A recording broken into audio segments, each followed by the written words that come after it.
Thank you for tuning in to Hacks and Hobbies with your host, Junaid. In Season 2 of Hacks and Hobbies, we're visited by our amazing guests coming from all walks of life. We want to learn their story, their struggles, and their journey on how they got to where they are today. So stick around.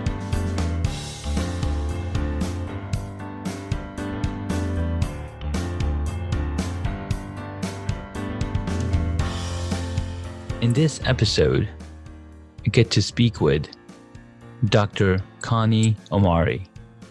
Hi. Hello, Dr. Connie Omari.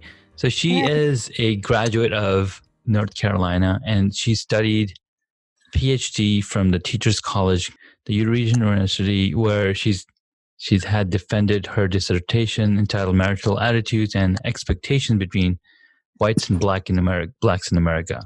She's a certified clinical trauma professional, and she holds a certificate in post-traumatic stress disorder and hypnosis. Awesome. Yes. Dr. Omari, thank you so much for taking the time and coming onto the podcast.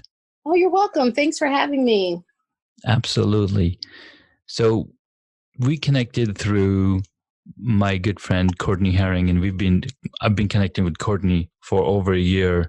And she's been doing some amazing stuff. And she was like, the way we're talking on the podcast and going through our journey, you really got to talk to Dr. Connie, Dr. Omari. And I was like, let's give it a shot. Let's see what's happening here. So usually what I go over is, on the podcast, I focus on the journey. I focus on how we overcome our struggles, overcome the different things that we have to face to come up on top and making our life the way we want it to be designed. We want it to be. So we design it the way we want it instead of working for somebody else. You set up your own work hours and work on what you're passionate about. So that's what I like to start off with. So tell us a little bit about yourself and how you got started in this area. All right, perfect. Thank you. So yes, my name is Dr. Connie Omari, and what you were referencing was I got my master's at Teachers College, Columbia University, and a PhD at Regent University. And what I've done with those two degrees is found a way to empower resilient trauma and addiction survivors. I mean, that's the way I like to call it, but I do it through my work as a licensed professional counselor. I also have done some writing. I am a media expert, and I communicate with Bustle Magazine, NBC News, the Huffington Post, and I just use those outlets as a resource to really talk to my target clients and empower them through mental health techniques. You asked how I got started in this, and I basically will say from the age of probably about 14, growing up in a southern community in North Carolina and just feeling kind of isolated, not very much supported, not a lot of resources out there for mental health for sure. And recognizing that I wanted to do that for someone else. So that's kind of how the invitation began to get into this work. And I've just, through trial and error, of course, my credentials put me in a position to do it professionally. And in terms of doing it more on a broader national level, that's just come from, I guess, my calling and just how I feel like within me called to reach a greater population. Very, very cool. So you said you are a writer as well, and you wrote it's a book. So my book You've written many books. I've written many books. I have. One of them is a bestseller, Sacred Journey to Ladyhood, A Woman's Guide Through a Rite of Passage. And what that book does is really breaks down about 6 components that I've seen women struggling with throughout the course of my thousands of clients by now that I've worked with. And I just found it interesting one day as I was working with the clients that even though most of my clients don't even know each other. A lot of them come to me for the same issues. And so I figured if I wrote a book that kind of touched on those issues, that I could kind of serve more people at one time. So that's how it began. And then it's gone into me just, throughout the course of my practice, kind of trying to come up with resources. So a lot of my books are journals. Other books are adult coloring books. I have a children's book as well, and that was based off of my relationship with my daughter, Zena, and some self-esteem issues. Very cool. So you talked about how you got interested into this space when you were at a very young age, 14. And is there something like, I don't know how to approach it, but like, for example, that's an age where you absorb a lot of information and you see a lot of things happening around you. For example, one of the guests I spoke with, she was like, I was really guided and led by my passion for coloring or drawing by my teacher. So their role model was their teacher, and that helped motivate into being being an artist, like the way she went into. So what was your motivation into going in this space was when you were at that age? So to be honest with you, I don't know if I made the connection at 14 about the importance of going into the creative art sector. I think at that age, I was more just thinking about mental health. I believe it registered to me as an adult, rather, about the importance of using the arts as a form of mental health. And that's because I think that we, as adults, we take life too seriously. Like, my God, like, we already have bills, we have relationships, we have children, we have careers. We need to kind of be a kid at heart sometimes. So my book really, in fact, one of my books is called Douche. And I don't know if you have to bleep this out, but if you know what douche is, that's what people are using to kind of refer to people, that they don't like. So they might call you a douchebag. But I'm using it as I guess it would be a metaphor, because women also douche, their private areas to clean them. And so it's kind of a way to mock women, men or women who have, I tend to draw more women in my practice, but it tends to mock them for like kind of being douchebags. So we're douching you, through the creative arts. So I have, so it has profanity, because adults just feel really comfortable being like, yeah, F you, while they're coloring it. So, and I found it to be a great resource for people who, have just been hurt, and they can't really change their hurt, but they damn sure can make it humorous, as they make. I guess it kind of gets you to not take the situation seriously, or it's also kind of a release. Exactly. Both. Both. Yeah. Because definitely not taking it seriously on your off time. In treatment, we work on it. But when you're ruminating about these thoughts in between sessions, what's the point? Just play it off, laugh it off. We'll see you next week.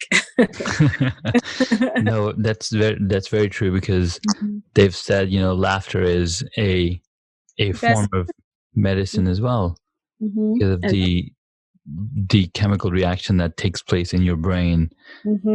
It helps heal your body. It does.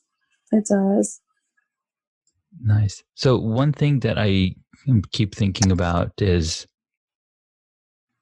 and I'm just going to go personal a little bit, it's because a lot of the times I'm reminded that I don't, like, anytime my wife tells me stories from all different ages of her life, from being a toddler, being a elementary school or middle school, like she has vivid memory, but I don't have those memories at all. Like I can't remember past a certain age. Like I don't remember, I just have memories of, yes, I lived here just because of, I just known that over time, okay, those are just dates of where I lived, but I don't have vivid memories of what actually happened. I just have so is there something there? And I keep thinking, like, do I need to be seen or something? Or why does the brain do that? Well, I understand it was a personal question, but I think if I could speak clinically and then kind of work back, it will make a lot of sense. So when a person undergoes a traumatic experience, and it can be an isolated experience, or it could be what we call complex trauma, which is when a person has more than one episode of a traumatic event, it kind of stores itself in your memory. And that's why a lot of people have things like triggers, which could be flashbacks, they could be nightmares, they could be sensitivities to anything that reminds them of the event. I know people with PTSD from the war, sometimes they hear like loud noises and they might gunshot, or sexual assault survivors, if the person who harmed them had on a certain scent, then that scent could be sensitive to him. So all of that comes from the way that the memory is stored in the brain. And if you think about it, it's like evolutionary, I can't remember the first person who told me, or I don't know if anyone ever told me that a snake was dangerous, but somehow my history, a mankind interacted with the snake and, they developed this fear. So it became, comes within us. And the same way trauma works. So when you undergo a traumatic experience, or like I said, or complex trauma, it's your brain's way of kind of like just protecting you. And so these triggers can be harmful. So for me, from a personal experience, I don't mind disclosing that I've been assaulted before. So that has that's one of my traumas. I would say that's probably the main one that has affected me the most and has made it kind of important for me too. And one of the ways that I have really worked on that is through like the creative arts as well. So it's just been helpful for me, and it's also the clients that I serve. Nice. I mean, I don't know if I can say nice, but yeah, that does make sense. The brain does have We're gonna laugh it off. That's what we do, right? Exactly. Yeah, the brain does have a way to protect itself because it needs to focus on the things that's going to make you survive, and eliminating those memories or putting them deep down inside, I guess, is a way to say, just brush that off. You don't need to worry about that. What happened? Yeah, absolutely. And I guess another reason for lost memories, it could be that I didn't really talk as much. Like I was much more isolated, and like I didn't connect or didn't talk to many of my I don't know, like my colleagues or my classmates. I didn't talk about things like back in the days. Like we didn't talk a lot about stuff like this. Like so, like it happened. It's over. You're done. But nowadays.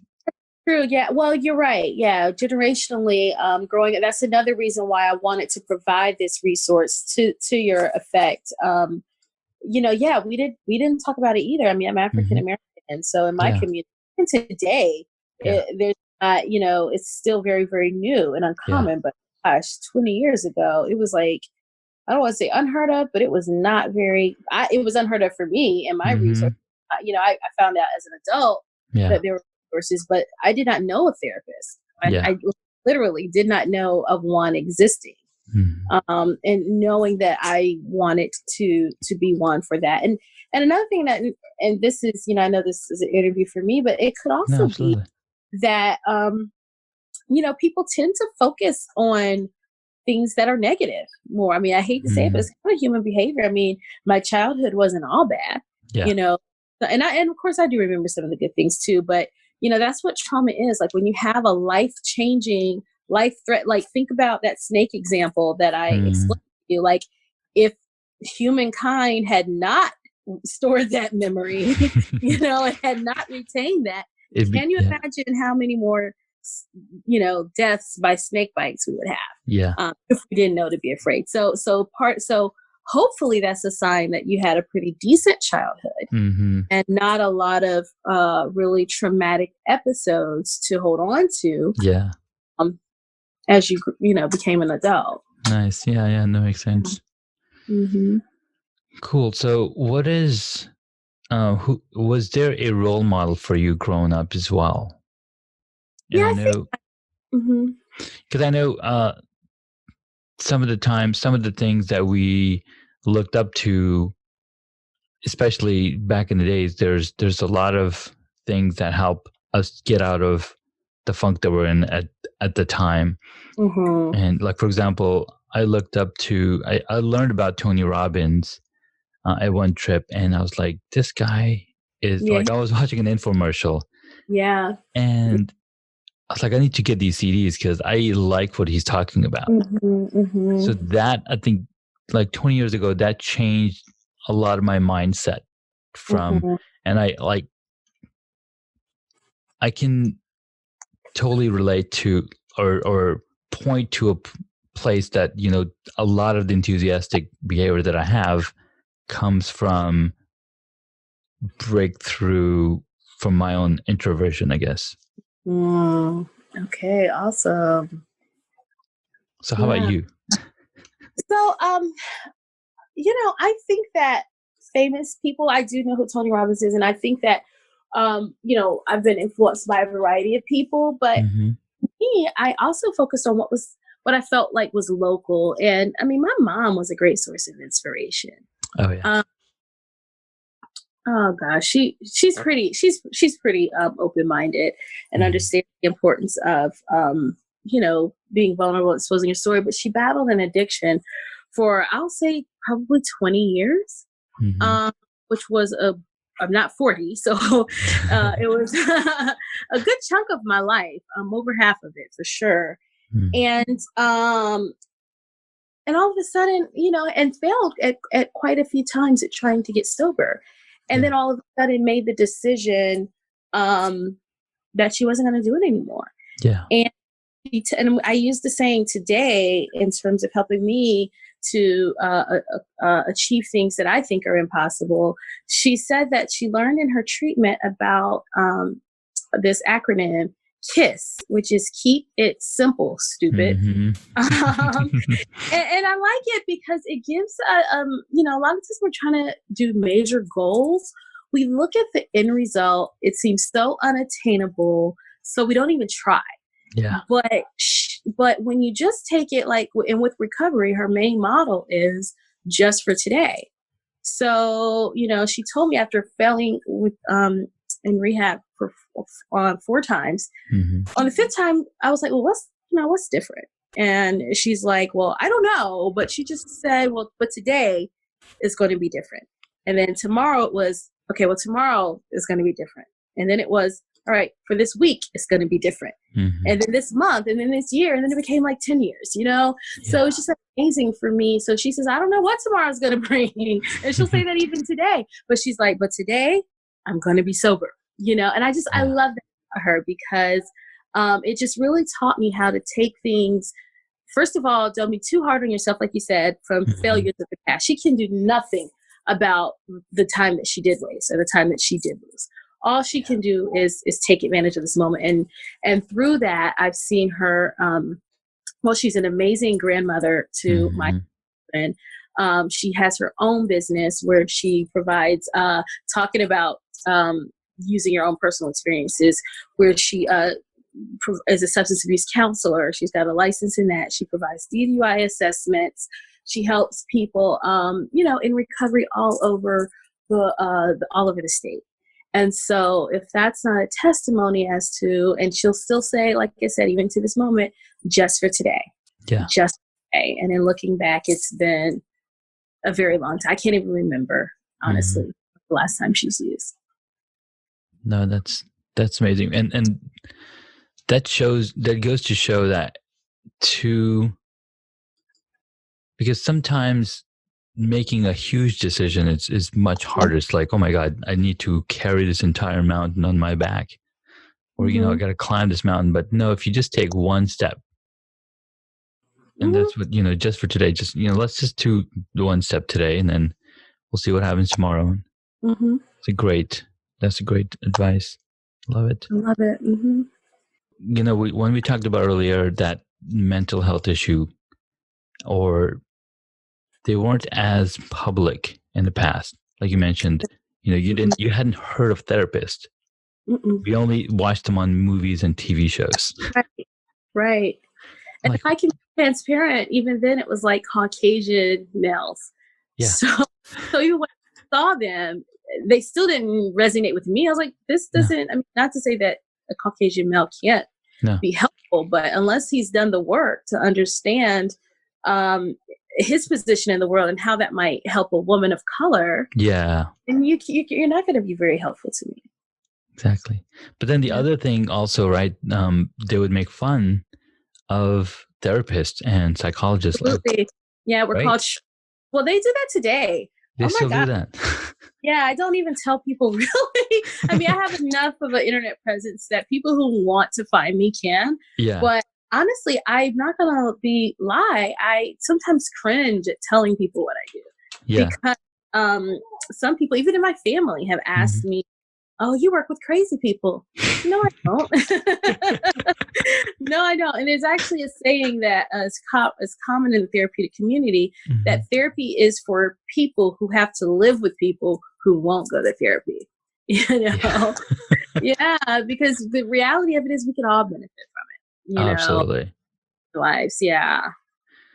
And that's something my sister was telling us, just like we all need therapy because we have like a family group, and she's like, I've gone to therapy and it's helped a lot because we, as siblings, growing up, there's so many, what's that word? I can't remember, but so many things that we like cringe on, like we know each other's trigger words, right? So you have to be walking on eggshells to be like, oh, I don't want to say something that's going to upset my sister or my brother or my, my parents or whatever.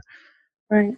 It's a really different dynamic. So it definitely helps to get your thoughts out and get them analyzed because, and I guess that's why writing stuff down is very important because you're getting stuff out of your head. Absolutely. And to your perspective as well, not only do we operate within our own family systems in a way, but once you leave that family system, you will realize that most of us don't see, we don't operate that way. Yeah. And so you have to learn not only what's not probably working ideal in your family system, but then how to show out in the rest of the world. I mean, if I can just give this other perspective, growing up in my family, I thought money was everything. Like, oh my God, you made a certain amount of money, or if you had a certain amount of status, or if you went into this kind of career, that you were everything. But then I walked out of that and I was like, I'm a therapist by trade. That's what I do. But there are coaches out here who don't have any of the training that I have, and don't have any of the loans that I have. Yep. They're killing it. You know what I'm saying? Because they know craft. They know what they're doing. So that's just a prime example. I don't want to say I wasted time. I wouldn't identify it as such. But I will say, a lot of my success today is built off the skills other than what I learned as a student. But my family message was, go to school and work. Yeah. Yeah, absolutely. Yeah. So because you then also build a platform to be taken seriously. Yeah. Right. That's the other thing. Like, for example, this show 2.5 Men, they're like, oh, he's a therapist, he's not a doctor, or he's a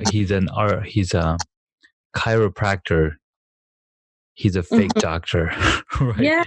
Yeah. So that's the other thing that the television and other perspective has brought up. Like, no, you don't need that. You just need drugs. Right. Just give them drugs. Absolutely.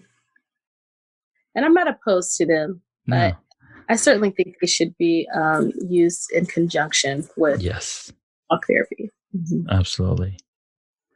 Well, that was really mind-opening.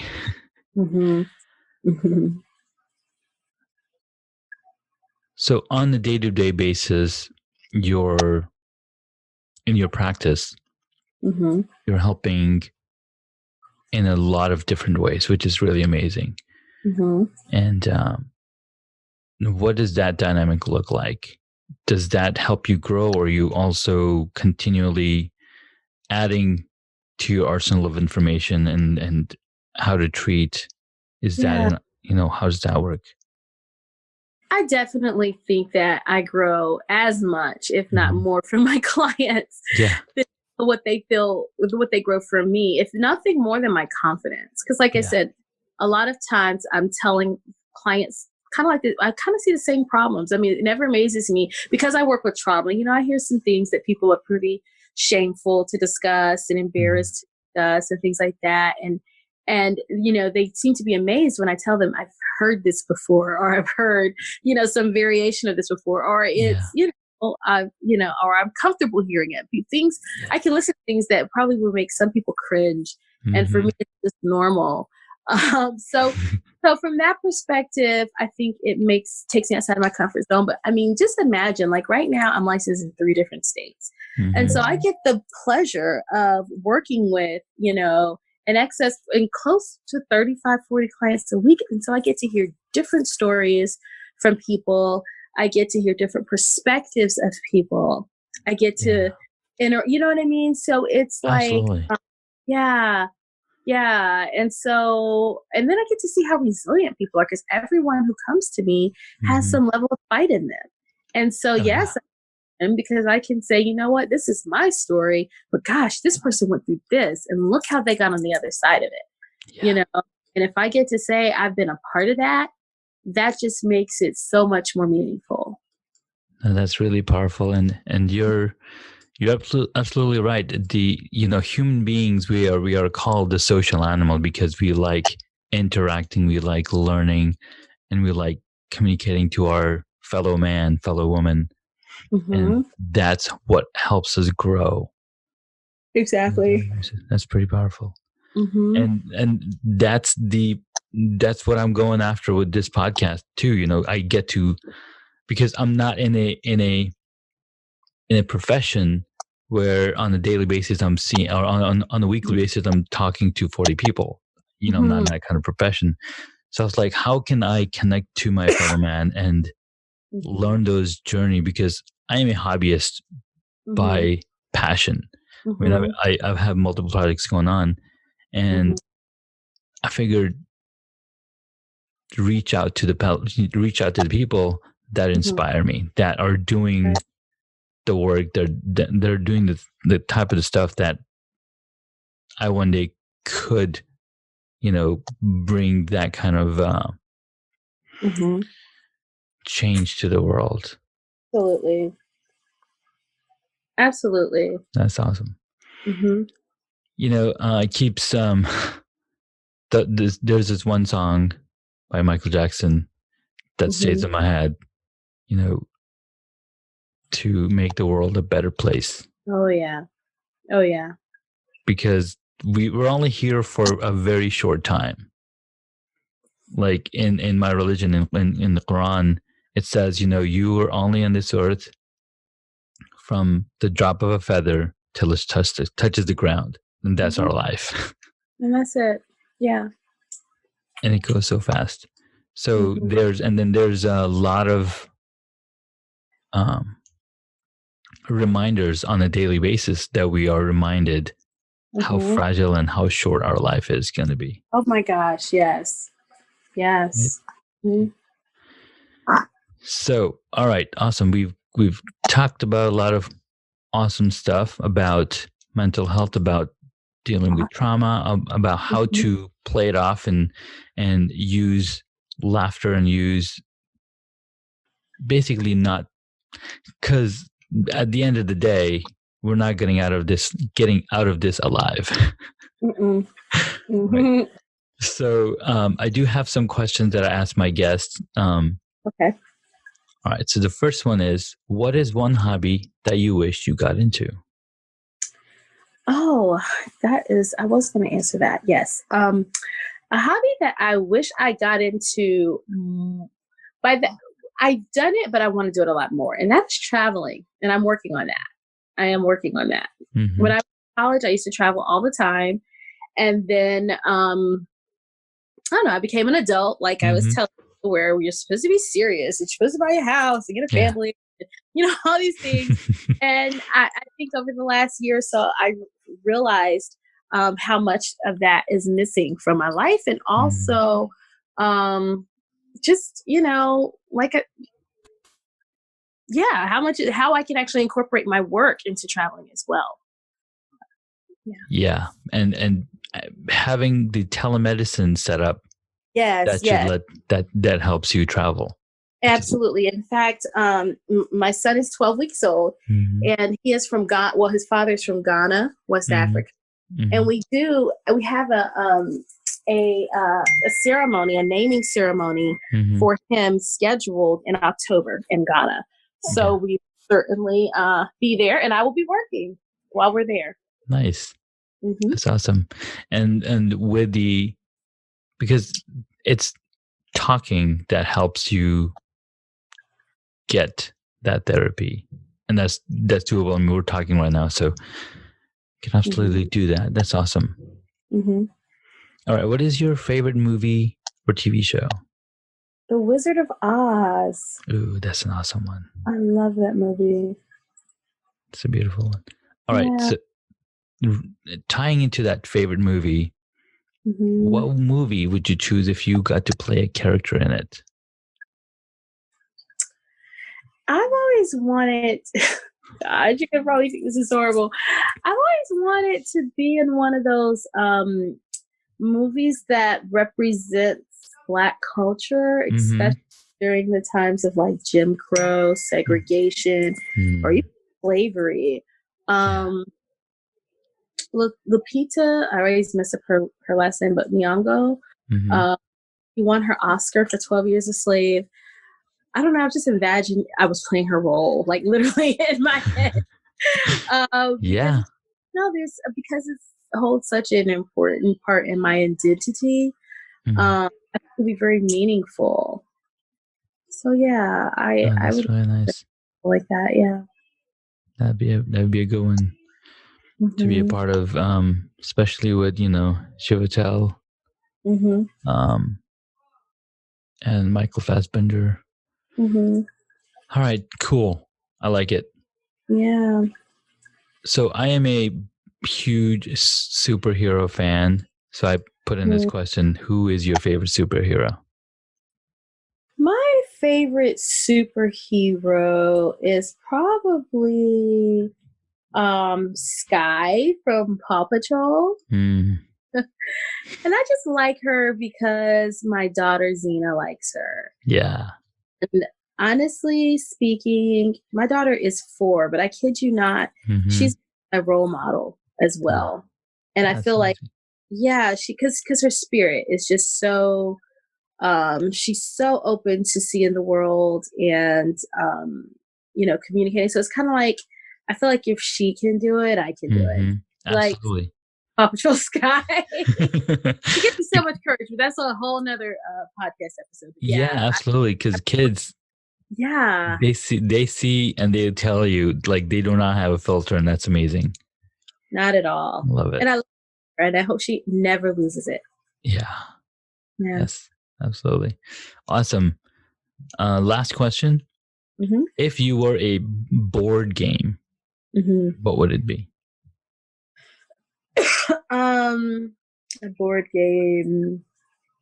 I was thinking Monopoly. I know that Mm-hmm. sounds really selfish, but I like Monopoly because for one, I mean, I like the lifestyle of learning Mm-hmm. to manage and budget your money Yeah. and appropriately, but also, um, I think of when I think of Monopoly, I think of dominance, and Mm-hmm.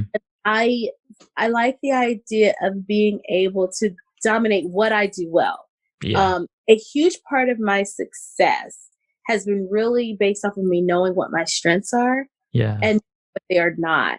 So, like, I do believe I'm a good therapist, which is why I'm able to see as many clients as I do per week. Mm-hmm. Mm-hmm. Um, I'm not as good with keeping my paperwork organized, for instance. Mm. So I have an assistant that helps me do that because Yeah. I have to do that. First of all, I'm not going to be as good at it. Um, Mm-hmm. and second of all, I'm just not going to be able to see as many people because, Yeah. 40 clients a week is kind of crazy. Some therapists listening, Yeah. like, is she insane? But for now it's working. Yeah. I said that would then, if I had to add the paperwork on it, that would be maybe 60 hours worth of work a week. And that's just Wow. Yeah. That's just impossible. insane. Especially Yeah, with kids. exactly. Then I've Mm-hmm. got kids, family, all that good stuff. So I think I want to monopolize on what I do well and outsource and leave everything else to what other people do well. Nice. I love it. Cool. So that was an awesome chat. Thank you so much for letting us in and telling us a little bit about how you got started. And we'll definitely have to, go and talk about Sky from Paw Patrol. Oh yeah, definitely. Gotta have some. Yeah. So where can my audience find you if they want to You get in can touch? Perfect. You can find me on my website at www.techtalktherapy.com. Awesome. I'm also on YouTube, Facebook, and Instagram, all with the Tech Talk Therapy handle. Perfect. Thank you so much. I'll be sure to include those links on the show notes for the website. Thank Show you. notes for the episodes so they can get to immediately. Awesome. Well, thank you so much, Dr. Omari. This was a pleasure talking with you. Thank you. Thank you for having me. Take care. You too. Bye-bye. Bye. Congratulations, you made it to the end of the episode. Thanks so much for listening to our guest on this episode. Please send me an email at junaid@hacksandhobbies.com to tell me what you loved about our guest today. You could find links mentioned in this episode on the hacksandhobbies.com website.